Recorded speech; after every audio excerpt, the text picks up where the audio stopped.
रुख करेंगे दिल्ली का, जहां 17 महीने बाद जेल से बाहर आए मनीष सिसोदिया की ओर से पार्टी वर्कर्स को संबोधित किया जा रहा है। हाँ, जुमलेबाज होगा, नेता तो नहीं हो सकता, वो कोई विजनरी लीडर तो नहीं हो सकता। अपनी तानाशाही, जुमलेबाजी की आड़ में तानाशाही का चुनाव जीतने की कोशिश कर रहा होगा, लेकिन नहीं बन सकता। बिना शिक्षा के, बिना स्वास्थ्य के विकसित राष्ट्र बन ही नहीं सकता। दुनिया का कोई राष्ट्र विकसित नहीं बना बिना शिक्षा, बिना स्वास्थ्य और बिना रोजगार पे काम किए हुए। विकसित राष्ट्र की बात हुई। अब इनको दर्द क्या है? आम आदमी पार्टी ये कर दे रही है। हम नहीं कह रहे, लोग कह रहे हैं कि यार ये बच्चे पढ़ जाएंगे तो अपने आप 2047 का भारत विकसित हो जाएगा। आज ये जो माँ बाप हैं, जो कल आने वाले समय के माँ बाप हैं, ये अगर इनको सबको अच्छे अस्पताल मिल गए, आने वाले बच्चों के लिए अच्छे अस्पताल मिल गए तो अपने आप भारत विकसित हो जाएगा। ये आम आदमी पार्टी कर दे रही है। दिल्ली में कर दिया, पंजाब में कर दिया, इस भरोसे पे गुजरात में, गोवा में, सब जगह वोटें पड़ने लगी, तब इनको दिक्कत हो रही है। इसीलिए सबको जेल में डालने पर आ गए। फिर से सलाम करता हूं कि इनकी तमाम ताकत के बावजूद, इनकी तमाम साजिशों के बावजूद, बुरे वक्त में चट्टान की तरह से इकट्ठे होकर खड़े रहे आप सब लोग, उस जज्बे को मैं सलाम करता हूं। ये पार्टी की ये लीडरशिप, बीच बीच में लीडरशिप यहाँ खड़ी है, बैठी है, कई सारे एमएलए साथी, कई सारे सीनियर लीडर्स यहाँ सब खड़े हैं। ये सब एक मुट्ठी की तरह से जिस तरह से खड़े रहे वो मिसाल है। आने वाले समय में जब आम आदमी पार्टी का आगे जाके राजनीतिक इतिहास लिखा जाएगा देश का, तब लोग कहेंगे कि सबसे बुरे दौर में पार्टी की सारी सीनियर लीडरशिप अपना खून पसीना एक करके सड़कों पे लड़ रही थी, एकजुट होकर लड़ रही थी। ये केजरीवाल जी का कुनबा एकजुट होकर लड़ रहा था। केजरीवाल जी का कुनबा बिखरा नहीं, केजरीवाल जी के साथ खड़ा रहा।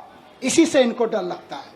और फिर कह रहा हूं कि भारतीय जनता पार्टी को अगर लगता है कि मनीष सिसोदिया को जेल भेजने के बाद वो दिल्ली की शिक्षा क्रांति को रोक लगा देंगे, तो वो गलती कर रहे हैं, वो भूल कर रहे हैं इस बात की।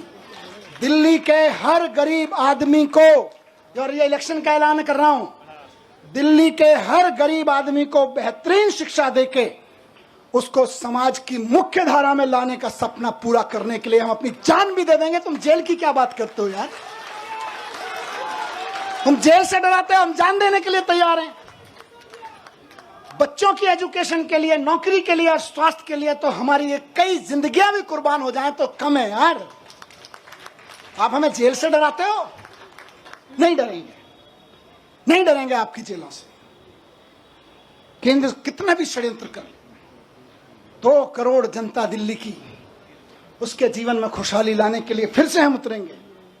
एक एक घर पे जाएंगे, एक एक घर को बताएंगे कि केजरीवाल जी इसलिए जेल में नहीं है कि उन्होंने कोई जुल्म किया है, वो इसलिए जेल में है कि आपके बच्चों को एजुकेशन देने का सच्चा काम उन्होंने करके दिखा दिया। वो इसलिए जेल में नहीं है कि उन्होंने कोई भ्रष्टाचार किया है, वो इसलिए जेल में है कि आपके मोहल्ले में जो मोहल्ला क्लिनिक चल रहा है, वो मोहल्ला क्लिनिक केजरीवाल जी ने बना दिया और आप आराम से वहां जाके अपना छोटे मोटी चीजों का इलाज करा लेते हो। बड़े बड़े सरकारी अस्पताल शानदार होते चले गए, इसलिए केजरीवाल जी जेल में है। और ये फिर से कहूंगा कि जैसे संजय जी को निकाला, जैसे मुझे निकाला और साथियों को निकाला, हर साथी को और केजरीवाल जी को भी संविधान की ताकत निकाल के लाएंगे। भारतीय जनता पार्टी और इनके तोता मैना कितने ही ताकतवर हों, लेकिन देश के संविधान से ताकतवर नहीं है ये लोग। देश के संविधान से ताकतवर नहीं है।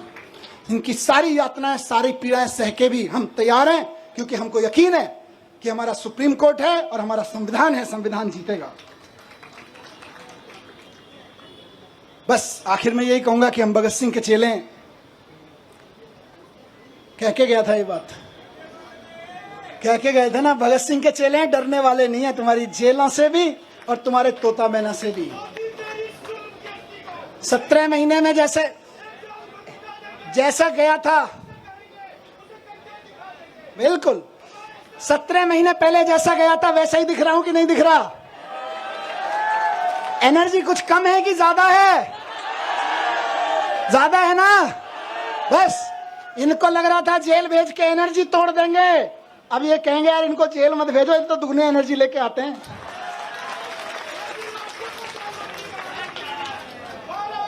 तो दोस्तों, आखिर में एक बात कहूंगा और वो इंपॉर्टेंट चीज है। देखिए, मैंने सारी बात इसलिए कही क्योंकि तानाशाही की लड़ाई है, और ये तानाशाही मेरे लिए नहीं, अरविंद केजरीवाल जी के लिए नहीं, आम आदमी पार्टी के कार्यकर्ता नेताओं के लिए नहीं, विपक्ष के पार्टी कार्यकर्ता नेताओं के लिए नहीं, देश के एक एक आदमी को बचाने के लिए है।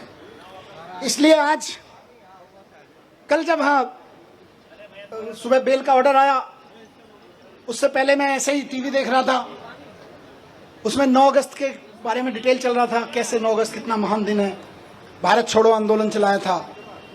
10:30 बजे ऑर्डर आ गया बेल का। मैं आंखें बंद की, मैंने भगवान से पूछा ये है क्या?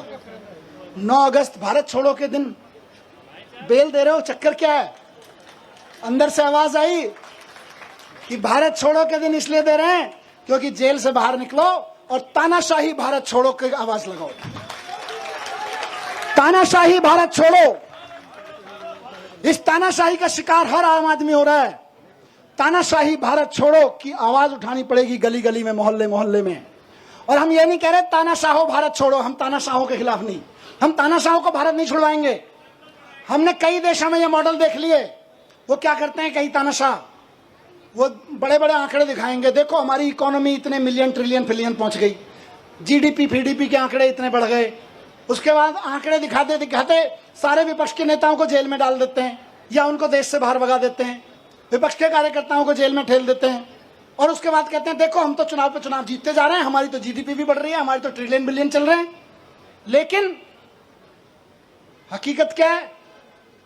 वो कई देशों की जनता ने दिखा चुकी है कि भाई हम तो तानाशाहों को बाहर भगा देते हैं, लेकिन हम भारत हैं, हम विवेकानंद की, गांधी की, नानक की जन्मभूमि है, हम बाबा साहब की जन्मभूमि है।